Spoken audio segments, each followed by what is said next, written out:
Hi, Hakan. Hi, Hans. I can see a few people. Hello, Chris. Hello. How are you? Yeah, okay. Yep, pretty Good good. morning. Yeah, good morning. Yep. Yes. Good Must be evening late. from here. Yes. Where are you, Hans? I mean, it must be early morning. The sun's just coming up. Honolulu. Well, that's okay. Hi, Chris. Ah, Mariano, I couldn't see you. You must be on the second page for me. How are you? Very well. Ah, great. Hi, Chris. Is that Mai? Ah, Yeah. long Yes, time no long see. time no see. Long time no see. How are How are you? you? Well, I'm I'm good, good. thank you. It's great to see you. Me too. Yeah. So I inform her.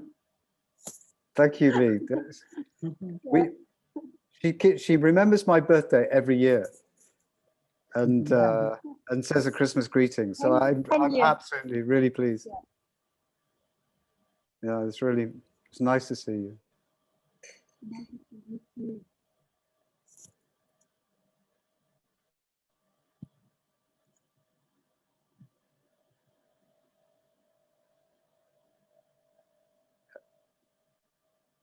Hakan, are we good to go, or are we still waiting for people? Actually, we can probably start, and I know some of the people also will be with us, Mm-hmm. and probably they will join while we are talking.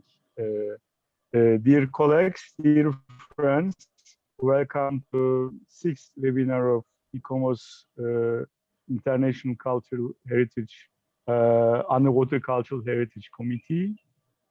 And now, I guess, Chris Underwood, who is the president of ICOMOS ICUCH, will speak something. Then, Chris, I guess you will read the biography of our first speaker, isn't it? I will. Yes, absolutely. Yeah. Thank you. Okay. Well, hello, everybody. In the past, I've been saying good morning, good afternoon, good evening, and that usually covers all the bases.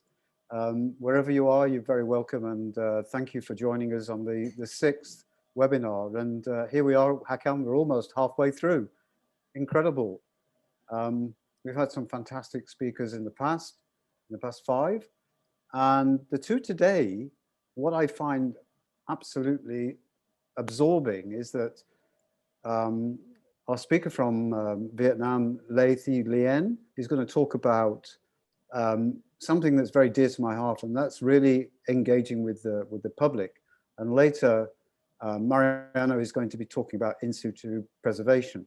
And what I would say at the beginning is that sometimes you think these things aren't related, but they're absolutely totally related in the sense that we've long since been aware, and I'm not going to spoil Mariano's intro, in saying that in situ preservation is very closely linked to what we do in public engagement. Just to introduce Thi Lien, she was a senior researcher at the Institute of Archaeology between 1985 and 2017. She's currently the senior expert at the IA, that's the Institute of Archaeology, and is executive member of Vietnam Association of Archaeology, VAA.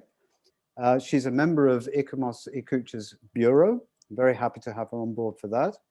She's editorial board member of SPAFA, the SPAFA Journal, and I can't remember what the acronym is totally, but basically SPAFA is an organization that deals with archaeology and underwater cultural heritage and cultural heritage in the South Asian region. She, following the completion of her MA course in Indian archaeology, and again, that's quite diverse and must be quite different to Vietnam, and ancient history, and that was at the MS University of Baroda in India, and that led to a PhD in Buddhist and Hindu art of southern Vietnam. How fascinating that must be too. She continues to research on Buddhism and Hinduism in Vietnam and Southeast Asia. What else can I say? I'm reading off my phone here. She's involved in southern Vietnam maritime archaeology, archaeology of the naval battlefields, of which I'm quite familiar and had some little input to a year or two ago.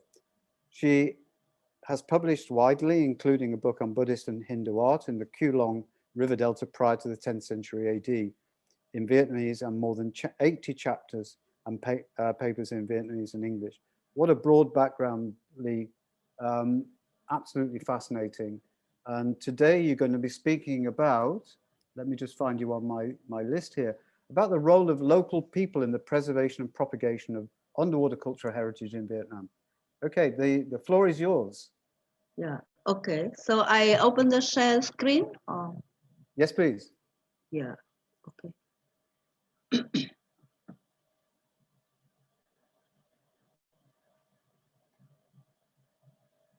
So can you see it now?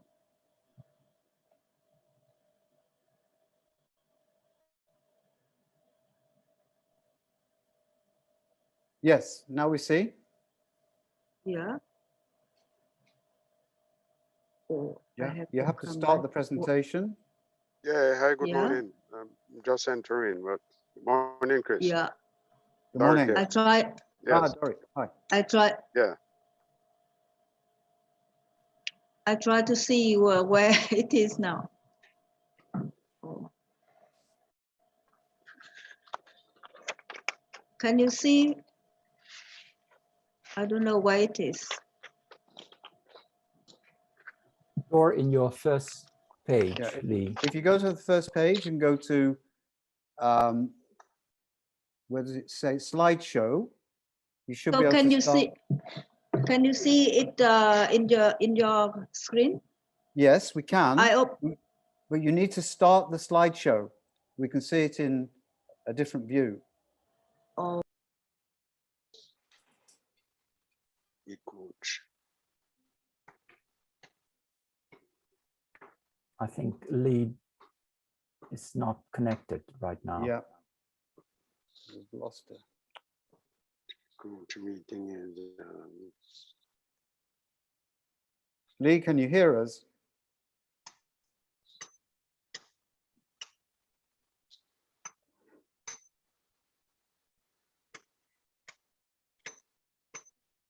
Ah.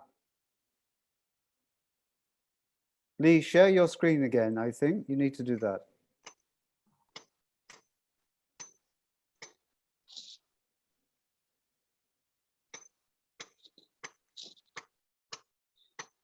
Meeting.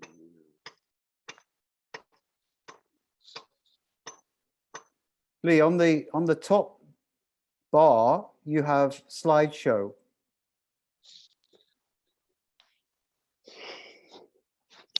Do that. And you need to click on slideshow.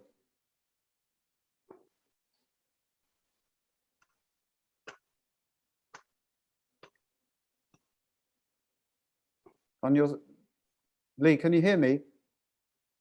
Yes, I see. On the top of your screen, just below the upper edge of your presentation, you can see a label saying slideshow. It's the fifth one along, I think. No, the upper line. Go to your right. Yes, what? Up? No, you need to go up.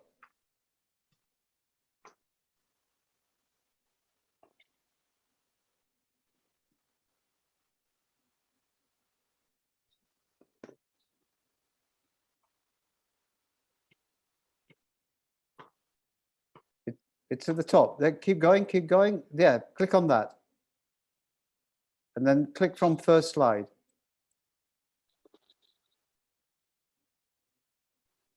No, I think you need to go back to slideshow.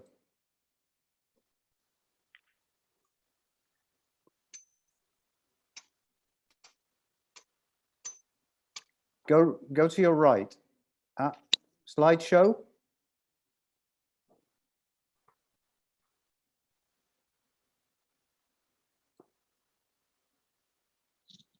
Keep going, right. Click on slideshow, and then the first one from the beginning.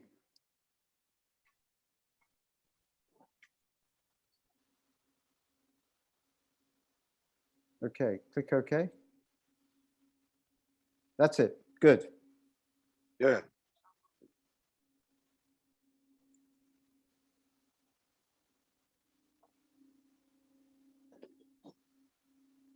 Lee, you need to, I think, now unmute yourself.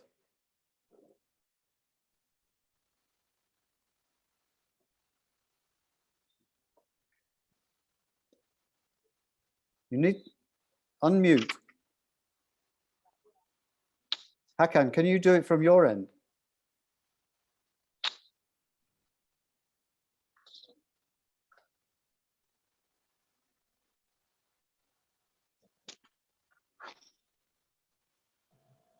Oh, can you hear me now? We can hear you now. Okay, now you can Okay. start. Yeah, so you can see the map of Vietnam with many circles to show the coastline communities who left many things to us. And nowadays we have many cultural heritage, and particularly the underwater with a long coastline and many island, capes, large and small bays, and a number of river systems. So with this circle, you can see the red one, like in the north, is in the Hong River Delta. Several river mouths are open in this area to create a good place for landing and developing of the ancient port and settlement. The same in central Vietnam with very important area in the Thu Bon River Valley, and in South Vietnam in the Dong Nai River Valley, and after that it developed into the development of the Delta, Mekong Delta, with the contribution of Mekong River in this area. So at least from 4,500 to 3,500 years BP, we have many coastal community who leave their cultural heritage for us. So for example, in northern Vietnam, in the what we call Tonkin, Gulf of Tonkin here, we can see many cultural heritage live in the island or the coastal area. For example, in this area, we have the remain of the ancient people from the 5,000 to 3,000 year BP. They use a small artifact microliths like this to exploit the sea food, sea fish, something like that, in what we call Dong Choi site, which is recently discovered. And this area also where we developed the ancient port with the international role in the 11th century. We call Vân Đồn International Port. So this is a very important point to connect the southern people with China and further to the north during the first millennium CE. And around this area in the Iceland, you can see nowadays how the people live on the island and live on the sea like this. And in the old time, they seem to have the same way of living. That's why a lot of remain has been left there with the Kai Bell culture. And also in the river mouth, like here in Chiang Kinh site, we have evidence of the exchange of the material from the prehistoric periods. And also in the metal periods, we have many evidence, for example, the Bose burial with the artifact which show the context and exchange of the people from the China's and also some evidence of southern, Southeast or even South Asian countries. And we think that it may be a very strong community stay here who occupied this area during the first millennium BC. And during the first millennium BC and first millennium AD, Vietnam has been an important node on the maritime trading routes. And you can see the realm of three main cultures in Vietnam that share many cultural heritage with other thanks to the maritime trading network. In the north, we have the Đông Sơn culture in the Hồng River Valley, Mã River Valley, and Ca or Lam River Valley here. So I will show you more evidence for this. And in central Vietnam, in the Cham, later Cham civilization, but earlier in the southern cultural sites, we have many evidence of the contact and trading in this area. And also in the Khánh Hòa, Bình Định, Phú Yên area, in this area, we have a long tradition of trading, which contacts the people of prehistory and also the historic periods to contribute to the formation of Cham civilization, and then later on in Vietnamese Đại Việt periods. And in South Vietnam, particularly with the state, early state formation periods, particularly the Funan, which play a very important role in the development of the state in Southeast Asia. You can see many sites of the pre-Ốc Eo and Ốc Eo archaeological culture during the first millennium BC to around 2nd to 7th century CE. Yeah, this is what they found in many sites in northern Vietnam and southern Vietnam. For Đông Sơn culture, you can see that this bronze artifact like bronze drum or bronze axe and knives like this has been attracted by the looter or antique dealer in old time. And of course, in one side, we have many things valuable like pottery and many other, but they focus to this. That's why sometimes the people sell it and become the looters. And also the looter try to find this thing.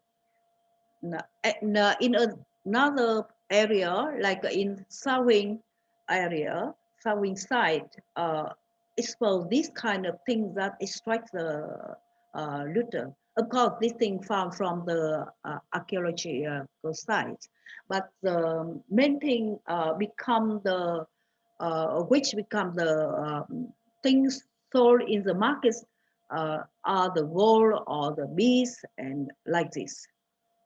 And the same thing like this we found in archaeological site.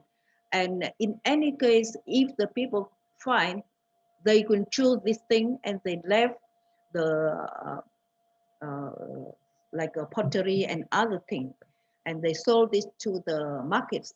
And in one case, when we come and explain to the farmer in one site, they said that, oh, if I understand the meaning of this artifact, like cultural meaning or historical meaning, we will keep it, we will not sell it.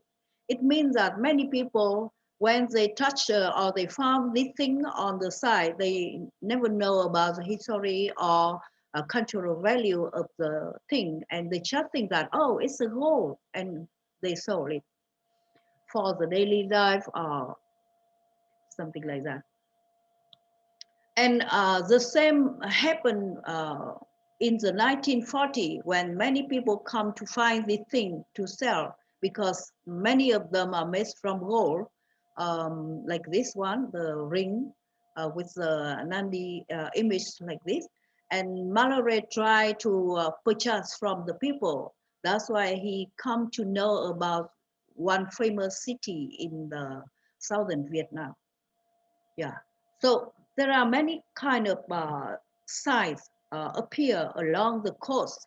And in the north, you can see that the Vondon pot here, which expose many things like the Chinese ceramic or the terracotta model of the stupa like this.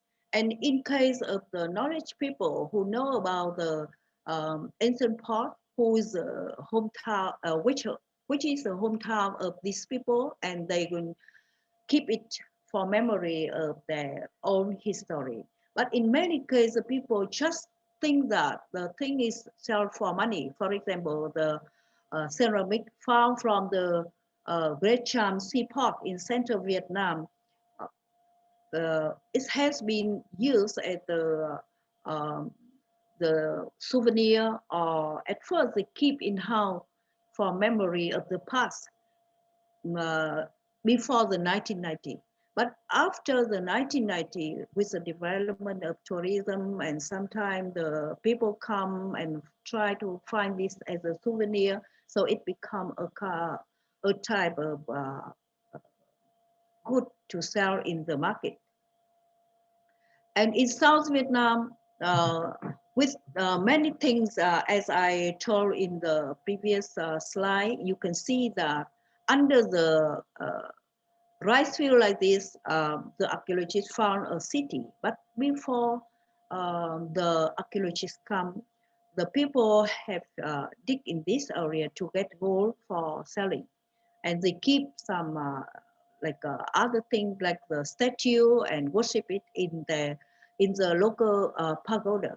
So it means that when the people not very understand about the history, they just see it as a gold or valuable things to sell for money. Yeah, so we can see that the cultural heritage in general, and particularly underwater cultural heritage, firstly found by the local people. And as I told you that some very proud with the things they understand. For example, this man, very proud that this is a stake found from the battlefield of Bạch Đằng battlefield. This is the site of the victory of Vietnamese to fight with the Mongolian war in the 13th century. And the people in this area, including him, very proud of their history. And when they found this stake, they informed us, and they very happy to work with us to keep this. And in another case, when the people find the like a statue of the god or Buddha, they worship in the small shrine like this. But if the people says that, oh, this is valuable for money, then some people will take it away to sell for money. In another case, for example, these people, they found the cannon on the Thuận An port, Huế, in central Vietnam, and they don't know about the cannon, what's the period, what's the value, and the police come and says that, oh, you take this from the sea, and it is a cultural heritage of the country, and the police may take away and just pay them some money for for their work, and they feel unhappy because they feel that, oh, it can be sold to to the antique dealer with the bigger money.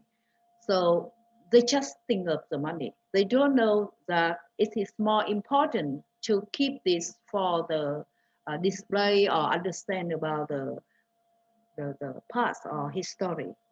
And in another case, when this man, his father found an artifact in the river, they keep in the house for a long time as a kind of memory of the history of the country. Even he don't know very clearly about the periods of this thing. Or in many cases, the people reuse the artifact they found from the area, like both fragment like this, the sheet blank. They reuse it as a watering place in South Vietnam. So in this case, I'd like to show you that the people understand very little about the thing they found. If they understand more about the history, particularly of their homeland, they will be very proud and they want to keep this. And this is a case.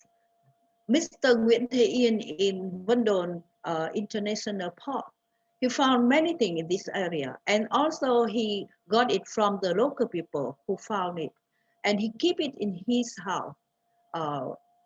And he shows us, you can see here the picture of an ancient pot that drawn by foreign people, and they copy it, keep in the house, and they keep all the thing in this area. Even they don't know what it is, what it belongs, what periods it belongs.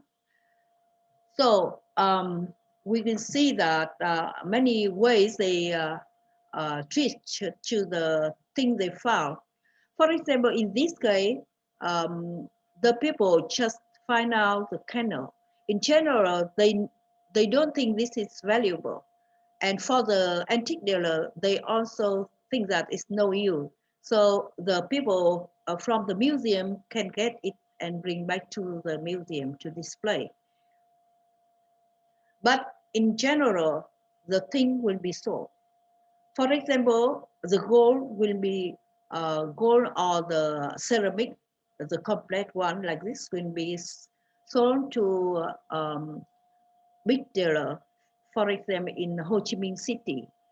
Some fragment like this, the farmer or the fisherman will sell it with a very small price, or even throw away.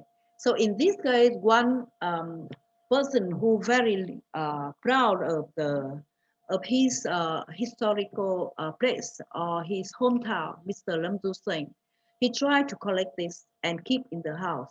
And even when they found the fishermen found the plank of shipwreck, they want to reuse it for the furniture in the house.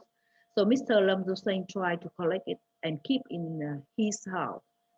And he paid them for money, and sometimes he give them another wood to make the furniture. And also the thing has been kept in his house. Of course, many people will not think that this is a good, valuable wood for antique markets. That's why they may sell with like a cheap price. And why there are many looter and also unintentional looters in the area recently, and particularly after 1995. You can see that this is one antique shop in Hội An, in which you can find many artifacts from the shipwreck, like from the Hội An shipwreck. And in another area in Huế, you can see the people sold many things on the streets like this, even the stone tool also, and we don't know where it come from. And in this case, the fisherman who helped us to make a survey in Bình Châu, Quảng Ngãi province, he told us that they found the ceramic in the sea, and they sell it. They sell it for money to pay for the children to go to school. And we try to explain that, oh, please don't sell that. You better keep it and send it to the museum. So your children will learn from that, and they can have a better result of the study. Of course, in some cases it's useful, but in many cases it's very difficult if the people are too poor and they need money. So we have to find another way to help them, and they will help us for example, to do research, to survey, and show us the area where they found the thing. Yeah, so problem of the many signs that they found the artifact. In general, the people who found the artifact and keep it in the house without the proper conservative treatment, or they just keep the broken one in their house like this. So after some time, everything become bad. For example, the wood like this, or the cost has been damaged heavily, or even one book, we cannot read it now. So almost no information can be kept in this book. Yeah. And another thing is that they cannot record the artifact properly.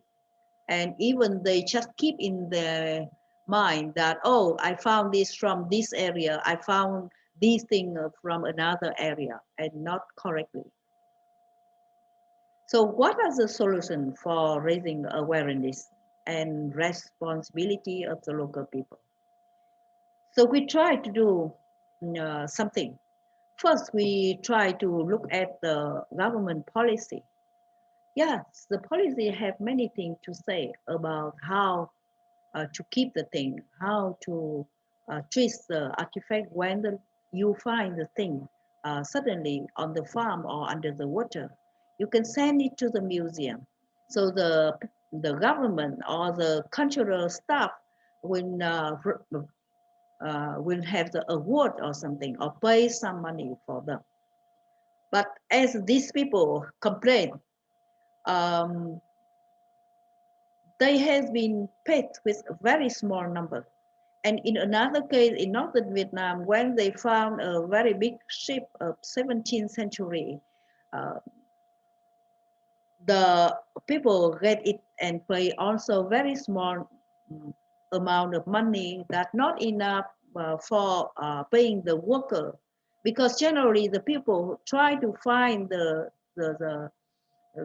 thing to sell for money, or even suddenly they found the metal, for example, they will sell it to the people who collect the old thing. And when they try to get it, they pay for worker. And when the government pays them with the smaller money, they will not feel happy, and they will try to find someone who pay more. This is one problem. So this thing in the law of Vietnam is good, but generally it not work everywhere.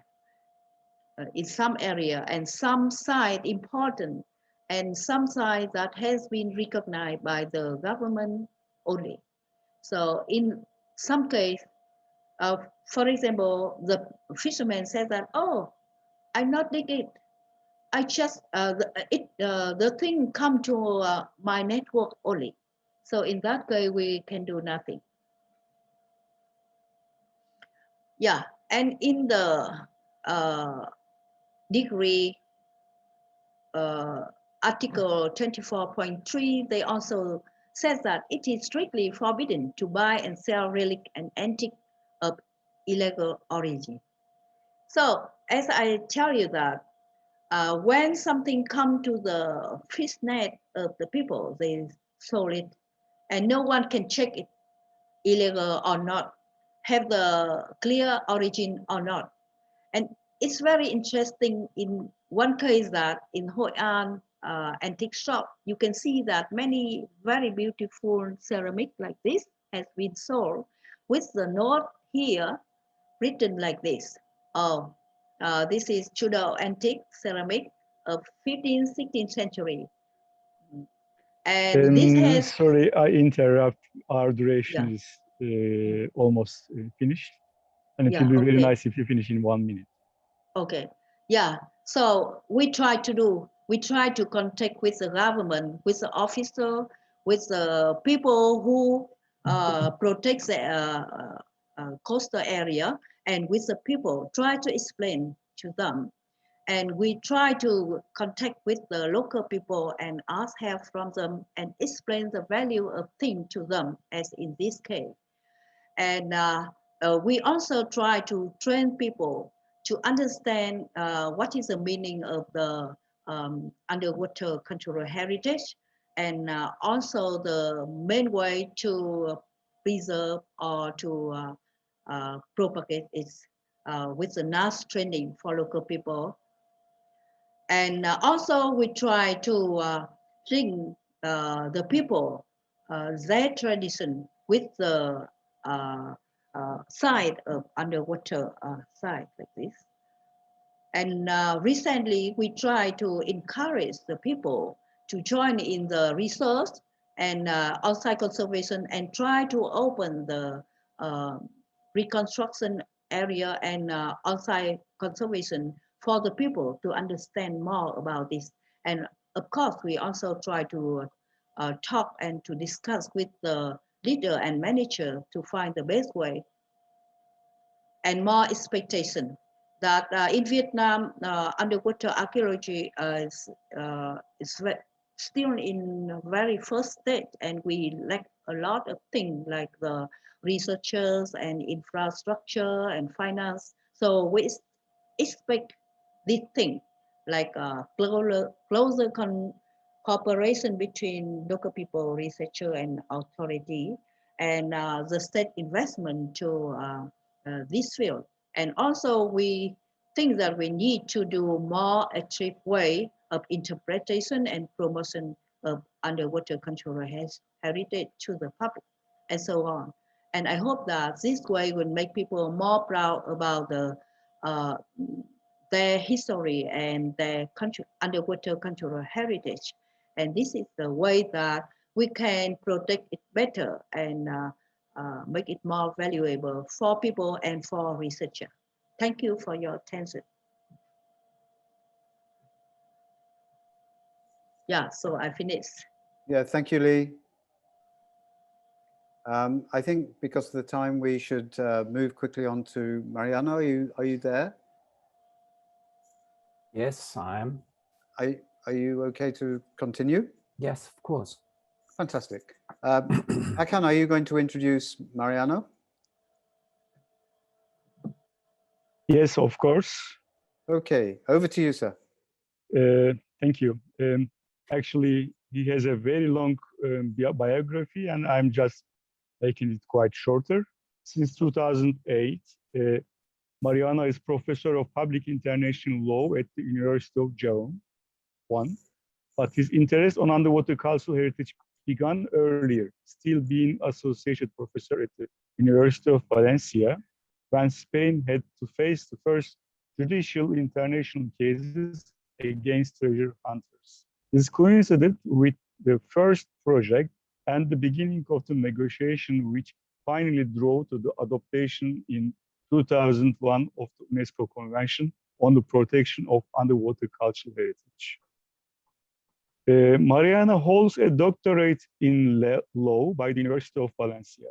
Has been visited professor in different universities in Spain, Italy, and France, and also been visited fellow at the University of Cambridge, where he is life member of Clare Hill College.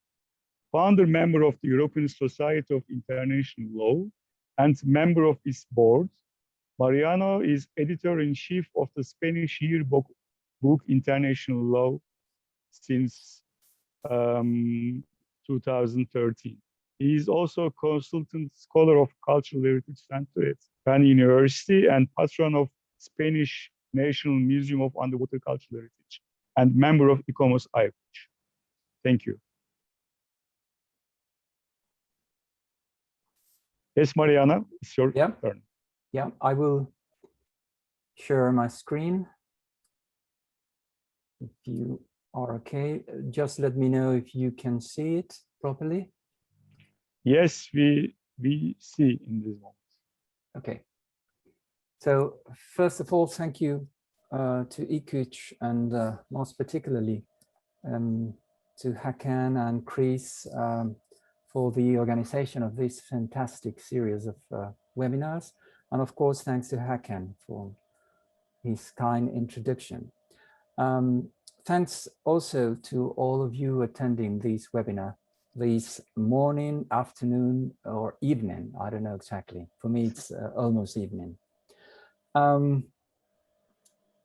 My lecture today will be on the in situ rule in the 2001 UNESCO Convention. I make a undertitle as lost in translation because most of the problems around the in situ rule from a legal perspective in these initial years of the leaving of our convention has created some misunderstandings about the meaning of what does it mean. And we may wonder why these again, why must we still be talking about the in situ rule?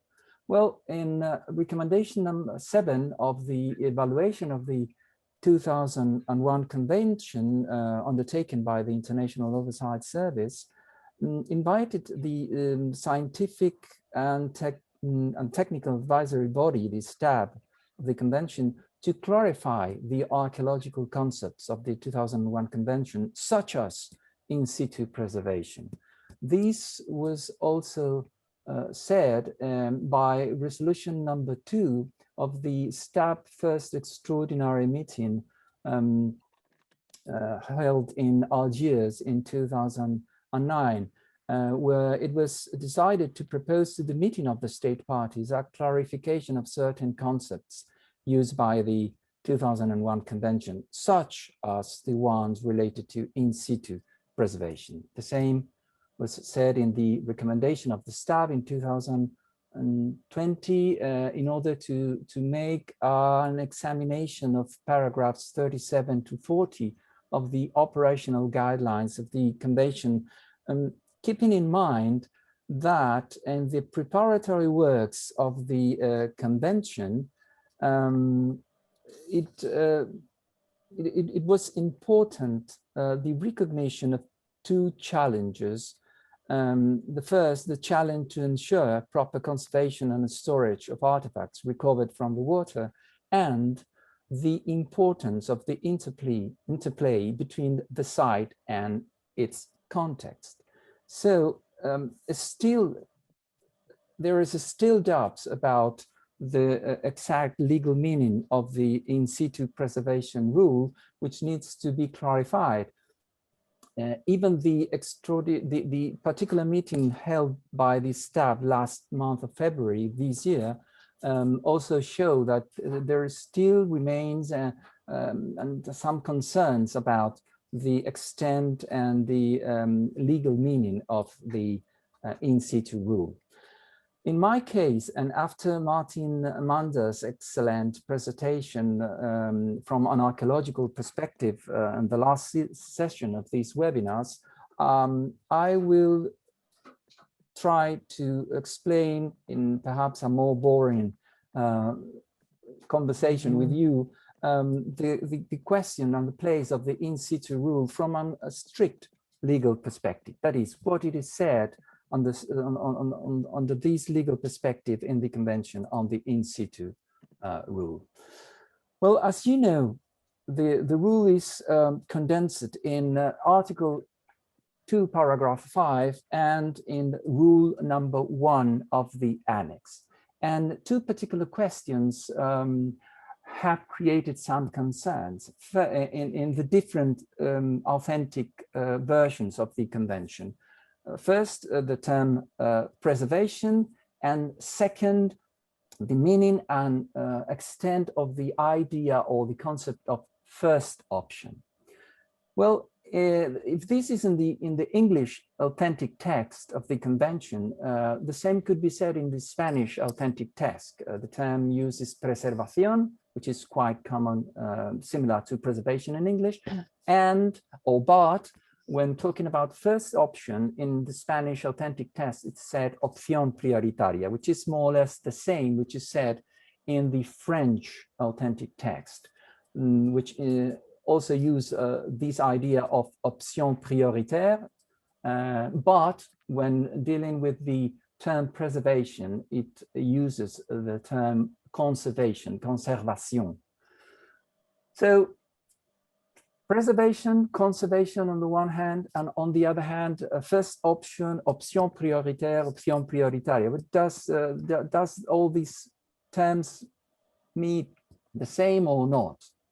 Well, for the correct interpretation of all these terms, we must not forget that the UNESCO Convention is just a treaty, an international agreement. And as such, it is governed by international law, which includes these, the general rules of treaty interpretation.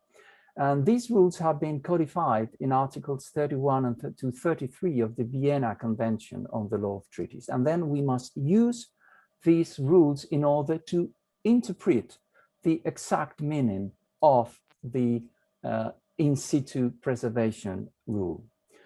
How can we do it? Well, if we use Article 33, which deals with the interpretation of treaties authenticated in 2 or more languages, which is our case, do not forget that the UNESCO Convention has been authenticated in 6 different languages, the 6 official languages of UNESCO and of the UN system, including English, French, Spanish, but also Arabic, Russian, and Chinese. Well, in this case, what are the rules to be applied in order to see what is the exact meaning and extent of the in situ rule?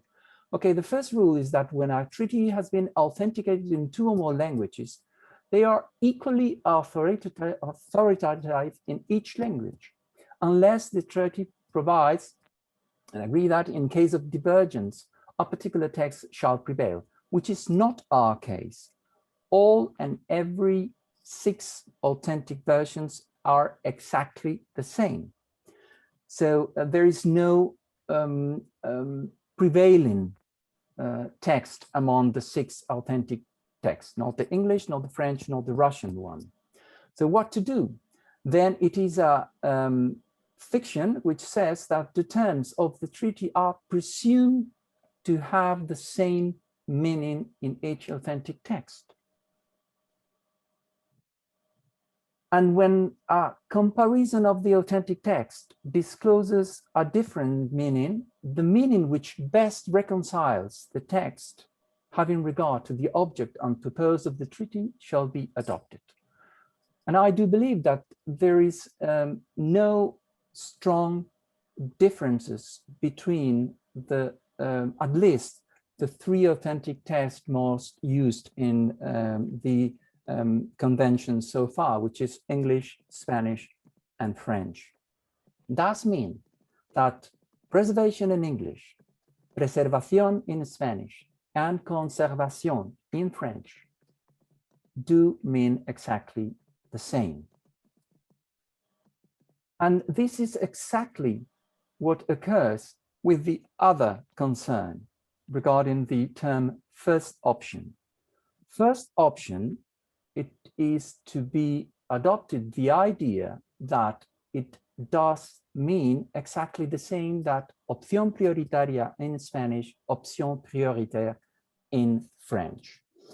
In Arabic, if I'm not wrong, and if Google Translator is not wrong either, the terms used in Arabic authentic text, it's also preservation and first option, but perhaps those of you native Arabic speakers could correct me. And it could be very good for future involvements on future stakeholders, some feedback from Chinese and Russian versions in order to clarify. But so far, what we can say is that these terms meaning are exactly the same from a legal perspective.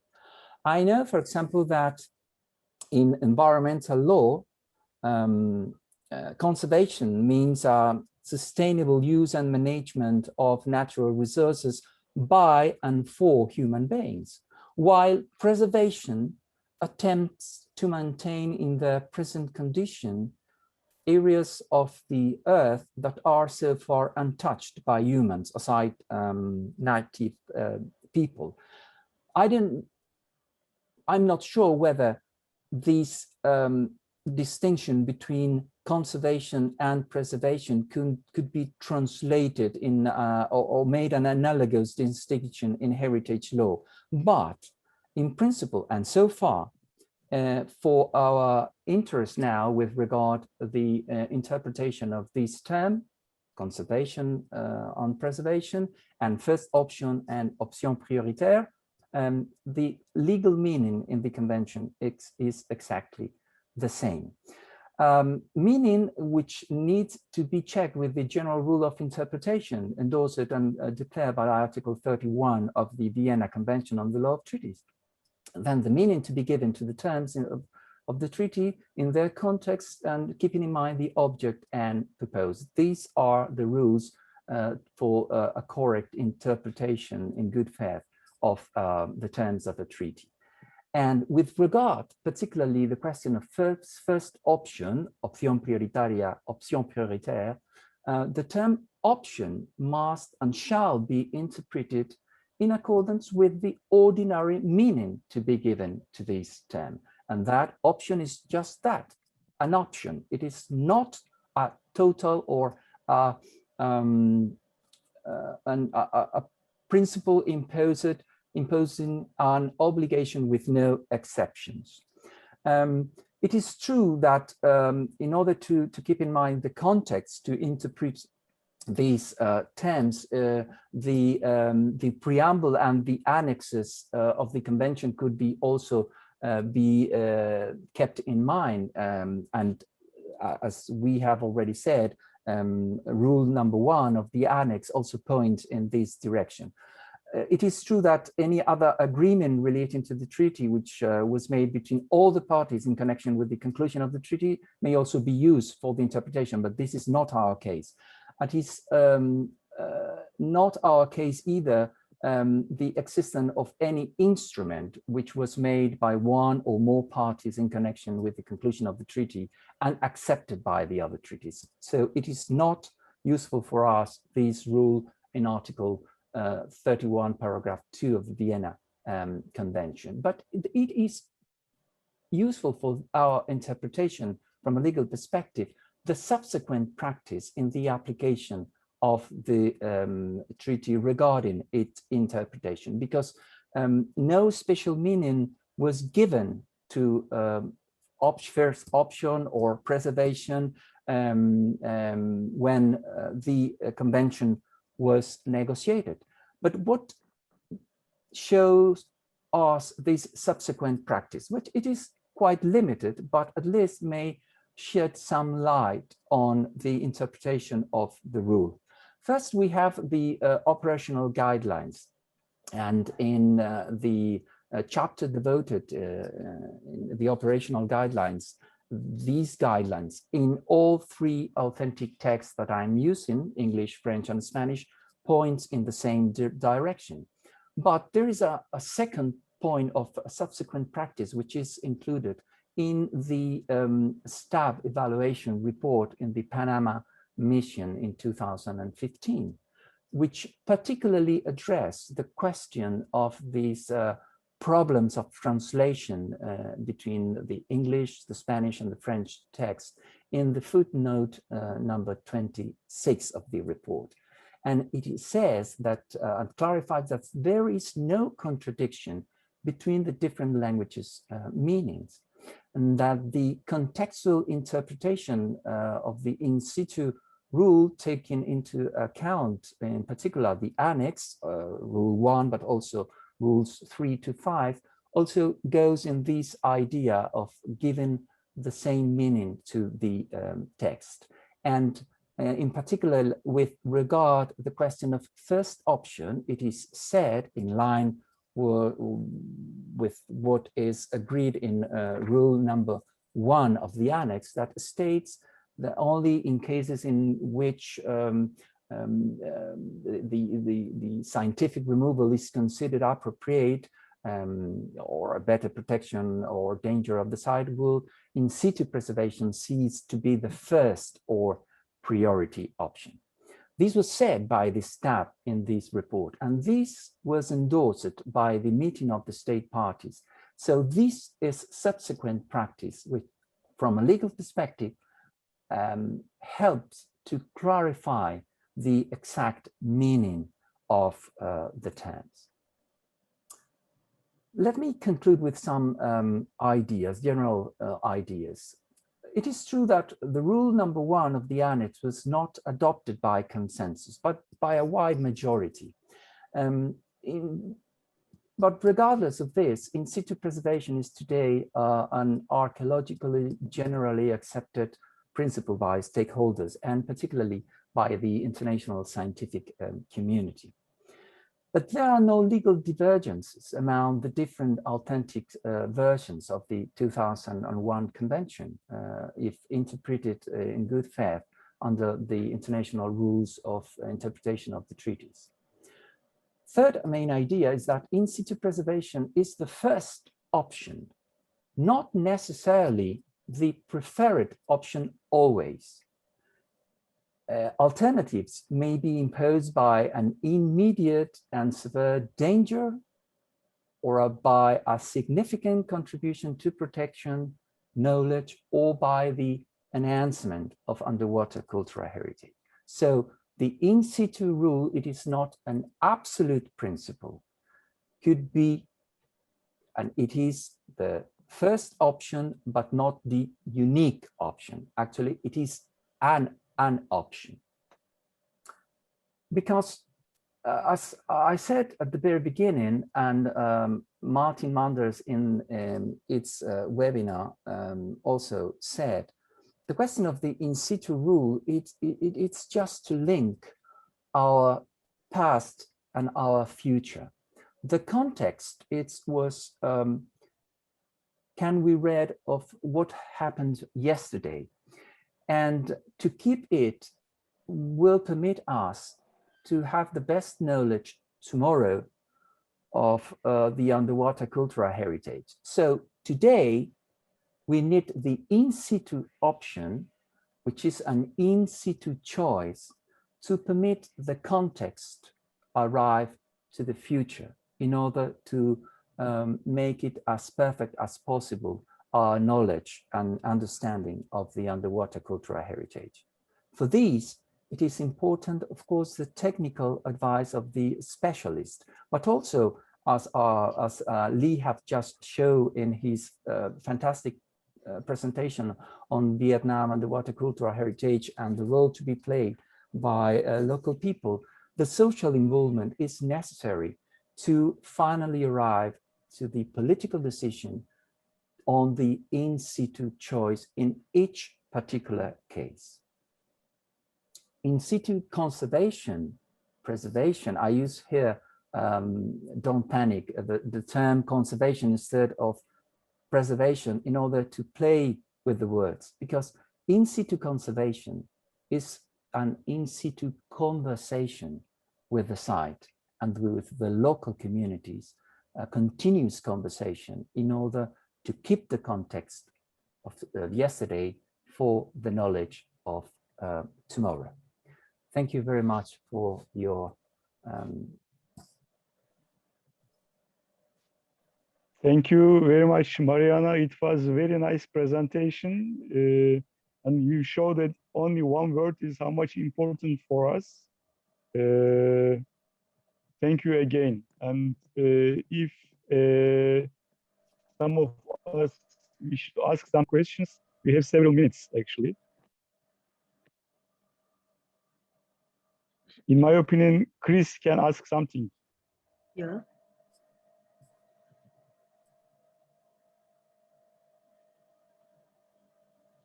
Ask something. Is that of Mariano or of Lee as well? Yeah. Do I have a choice? Up to you. Or can I just make a statement linking the two presentations? Yes, you can do that. Yeah.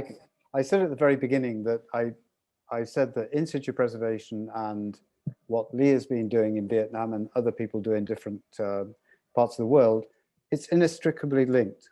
And in fact, Martin and myself wrote in the Foundation course manual that in situ preservation has become a benediction, in the sense that it's one of our go-to rules.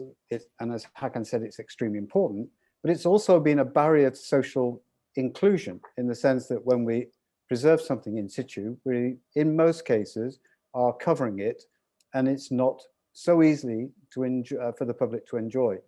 So it's become a little cross for us to bear.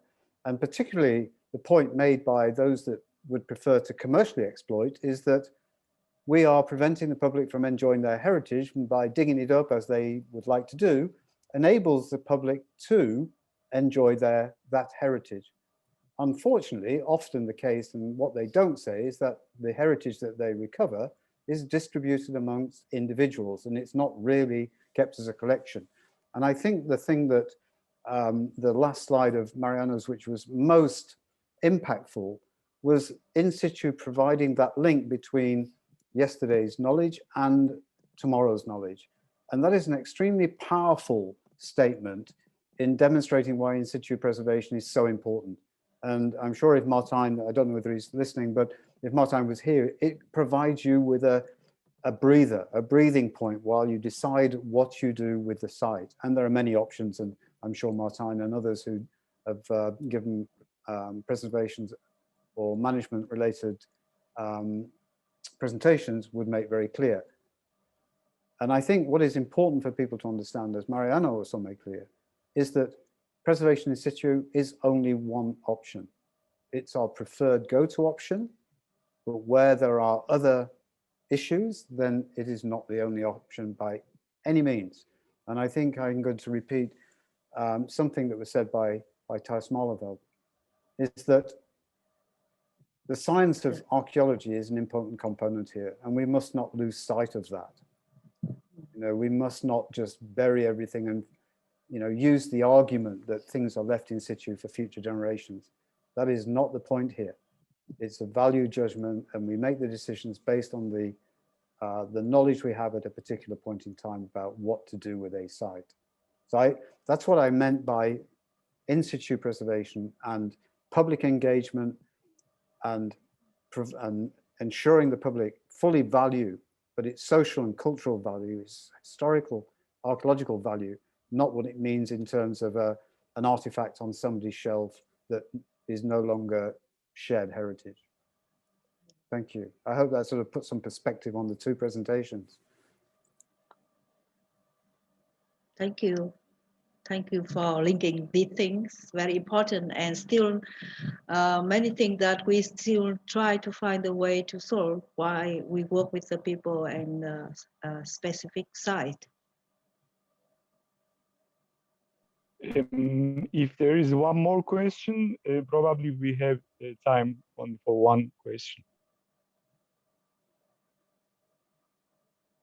Okay, it seems there is no question. I just want to give some brief information about our YouTube account. These presentations and earlier presentations too are will be ready tomorrow. Actually, earlier presentations are ready at YouTube in ICOMOS iKuch account, and this one also will be ready tomorrow. And thank you again to our both colleagues and our President Chris Underwood. And this is end of the meeting. Chris, would you like to say the end words? Yeah, thank you, Hakan and Chris, for organize this thing. Yeah, thank you all for listening. Thank you. And my final words are, we look forward to seeing everybody in next time.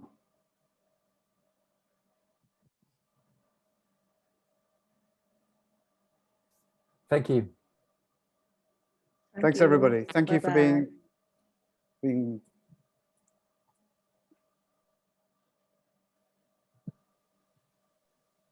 Okay, Chris, all the best.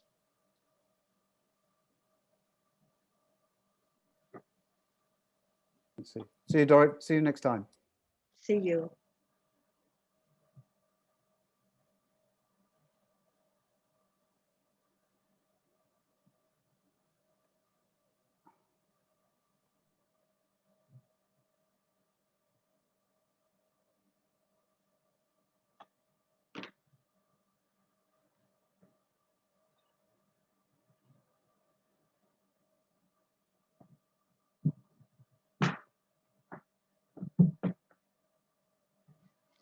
Chào Mai Hương.